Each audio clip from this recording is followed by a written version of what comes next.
The next day.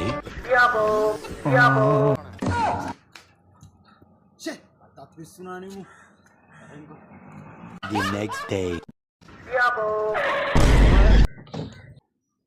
පාර මැදට වෙලා මොනවද අයියේ කරන්නේ? බොකස් සෙට් වෙලා টয়ලට් එකට යන්න කියලා ගියේ. ඒත් එක්ක මතක් වුණා ඉන්දියාප්පයක් කන්න ඕනේ කියලා. ඒකයි මම මේ ඔබ බලන්න ආවේ. පොඩ්ඩක් ඉඳලා ඉන්න ළඟට. මල් ඉන්දියාප්පනේ විකුණන්නේ. මට දෙන්නකෝ ඉන්දියාප්ප 100ක. ඔයාට නැති ඉඩියප්පද? කොහොමද මේ දවස්වල ඉතින් බිස්නස්? වැඩක් නෑ අයියේ. එක එක්කවත් ගන්න නෑ. කොහොමද යකෝ ගන්නෙ? ඉන්දියාප්ප කියලා ඉවර වෙන්න ඉස්සෙල්ලා කිලෝමීටර් 10ක් විතර ගිහිල්ලා ඉද්දි කොහින්ද යකෝ ඉන්දියාප්ප ගන්නෙ? යකෝ ඉන්දියාප්ප කෑල්ලක් ගන්න මෙච්චර කට්ටක් ගන්න ඕනේ. බෑපන් මං කිය. බෑපන්. ගනින් අර. කියා ගනින් ඔළුවේ. ඔය ඉන්දියාප්ප සේරම විකුණලා ඇවිල්ලා ෆ්‍රීල් එක. දැන් පය.